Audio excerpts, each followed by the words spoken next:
আরেকটা সমস্যার কথা আমরা প্রায় শুনি যে ব্যথা আছে, আবার কান ভোঁ ভোঁ করছে, ঝিঝি বলে না অনেকে, মানুষ এরকম বলে যে এটার কারণ আছে। এটার কি কারণ?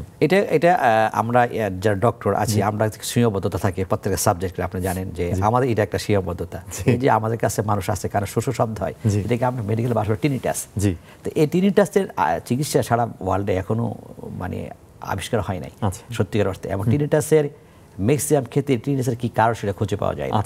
এবং আমরা আমাদের কাছে যখন টিনিটাস নিয়ে আসছে যে তার শব্দ হয়, অস্থির লাগে, কিছুই করতে চাই না, আমরা তাদেরকে চিকিৎসা হিসাবে প্রথম যে কথাটা বলে থাকি, কাউন্সেলিং করার চেষ্টা করি যে এটা আপনার কোনো ক্ষতি করবে না এবং এটা বড় কোনো রোগের লক্ষণ নয়।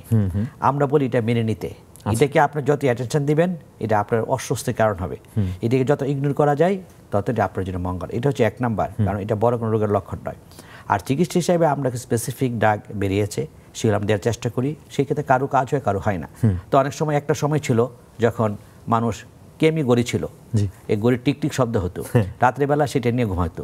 এটা উদ্দেশ্য ছিল যে ওই সাউন্ডটাকে মাস্কিং করা, মিনিমাইজ করা। তো সেই জন্য এখন মোবাইলে কিছু অ্যাপস আসছে, কিছু ডিভাইস বের হয়েছে যেগুলো আমরা কানের কাছে লাগিয়ে দেই, তারা ওই শব্দটাকে মিনিমাইজ করে। তো এটা কোনো চিকিৎসা না, জাস্ট এটাকে মিনিমাইজ করা বিষয়টা বলে। সেই জন্য আমরা রোগীদেরকে বলি আপনি এটাকে ইগনোর করার চেষ্টা করেন, মানিয়ে নেওয়ার চেষ্টা করেন, তাহলে আপনার অস্বস্তিটা কেটে যাবে এবং আপনি স্বস্তিদার জীবনযাপন করতে পারবেন। কানের সমস্যার কারণে কি মাথা ঘোরাতে পারে? মানে আমরা বলি যেটা আসলে যে দুলাচ্ছে বা মাথা ঘোরাচ্ছে, এটা হতে পারে কিনা? রাইট, আমি কিন্তু শুরুতেই বলেছিলাম কানের ফাংশন বলতে যে কানের শোনার সাথে সাথে অন্যতম ফাংশন হচ্ছে ব্যালেন্স। তো সুতরাং কান যখন ডিস্টার্ব হয় তখন ব্যালেন্সে ডিস্টার্ব হতে পারে। এবং আপনার যে ডিজিনেস বা ভার্টিগো যাই বলি না কেন, মানুষের মাথা ধুলা বা ব্যালেন্স না রাখতে পারা, তার অন্যতম কতগুলো কারণ আছে, তার মধ্যে মেইন কারণ হচ্ছে কানের সমস্যা। আমরা প্রথমে চিন্তা করি তার কানে কোনো ব্যালেন্সের কোনো সমস্যা আছে কিনা, আরও কিছু চোখের কারণে, মেরুদণ্ডের কারণে কান মাথা ঘুরাতে পারে, ভার্টিগো হতে পারে, কিন্তু মূল ব্যালেন্স অর্গান হচ্ছে কান। তো সেই ক্ষেত্রে কানের সমস্যার কারণে কিন্তু ব্যালেন্সের সমস্যা হতেই পারে। শব্দ দূষণ দেখছি কিন্তু আমরা চারপাশে, এখন তো চারপাশে রাস্তায় বেরোলেই শব্দ, তো সেটিও শ্রবণ শক্তির জন্য ক্ষতিকর। যেমন কানে কম শোনার বিষয়ে যে কথাগুলি বললাম, এটার কারণ আছে। তো আরেকটা গুরুত্বপূর্ণ বিষয় আছে যে আপনার এজ রিলেটেড হিয়ারিং লস, যে বয়স বাড়ার সাথে সাথে অন্যান্য অঙ্গের মতো কার্যক্ষমতা হারায়, কানও হারায়, সেই ক্ষেত্রে তার প্রেজেন্টেশন হয় কম শোনা দিই, এটা একটা বিষয়। আরেকটা বিষয় আছে, একটা খুব ইম্পর্টেন্ট বিষয়, সেটা হচ্ছে আমরা বলি নয়েজ ইনডিউসিং হিয়ারিং লস, মানে শব্দ দূষণজনিত কারণে কানের সমস্যা। এটা কিন্তু খুব বার্নিং ইস্যু এবং সারা বিশ্বে এই গ্লোবালাইজেশনের যুগে এবং সারা বিশ্বে বার্নিং। এবং ইন্টারেস্টিং বিষয় হচ্ছে যে আমাদের এটা খুব বেশি জানা দরকার, কারণ আমরা কিন্তু সব কিছুতে ফার্স্ট হতে চাই।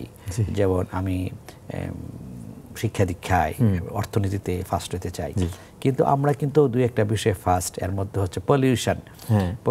প্রায় ঢাকা শহর কিন্তু বিশ্বে 1 নম্বর শহর হিসাবে, পলিউটেড শহর হিসাবে হয়।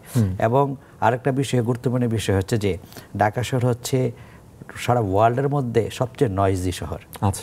এবং শব্দ দূষণ যেটা আছে, আমরা এমন একটা জায়গায় বাস করছি সারা ওয়ার্ল্ডে যেটা নাকি শব্দ দূষণে প্রথম স্থান অধিকার করে প্রায়। তাহলে বোঝাই যাচ্ছে যে আমরা কতটা দূষণযুক্ত এলাকায় আছি। এবং শব্দ দূষণের সবচেয়ে বড় প্রেজেন্টেশন হচ্ছে আমাদের কানে কম শোনা। এবং শোষ শব্দ যে বললেন একটু আগে টিনিটাস, সেটা শব্দ দূষণজনিত কারণ হয়ে থাকে। এবং ঢাকা শহরে এই যে হাইড্রোলিক হর্ন যেটা নিষিদ্ধ, বিভিন্ন জোরে সাউন্ড বাজানো এবং বিভিন্ন পাইলে কনস্ট্রাকশনের কাজ, এবং শব্দ দূষণ মাত্রার যে শব্দের মাত্রা যেই থাকার কথা সেটাকে অ্যাভয়েড করে যে চলছে, তা কিন্তু আমরা প্রতিনিয়তই শব্দ দূষণের মধ্যে হচ্ছে। এবং আমরা নিজের অজান্তে আমরা ঢাকা শহরে বাস করছি, অনেকে কিন্তু আমাদের হিয়ারিং কিছু লসে আছে। বিশেষ করে আমাদের যারা কিছু প্রফেশনাল লোক আছেন, যারা ট্রাফিক পুলিশ আছেন, যারা পাইলিংয়ের কাজ করেন, যারা শব্দজনিত উত্তোলন করে এরকম কারখানায় কাজ করেন, তাদের কিন্তু অনেকেরই আমরা স্টাডি করে দেখেছি সিগনিফিক্যান্ট হিয়ারিং লস তাদের কিন্তু আছে, এবং তারা অনেকে তো জানেন না। তো সুতরাং এই শব্দ দূষণজনিত কারণে আমাদের অন্যান্য যেমন অর্গানে হার্ট ফেইলিওর, প্রেশার, ডায়াবেটিস, মনস্তাত্ত্বিক কিছু সমস্যার পাশাপাশি অন্যতম এফেক্ট হচ্ছে কানে কম শোনা।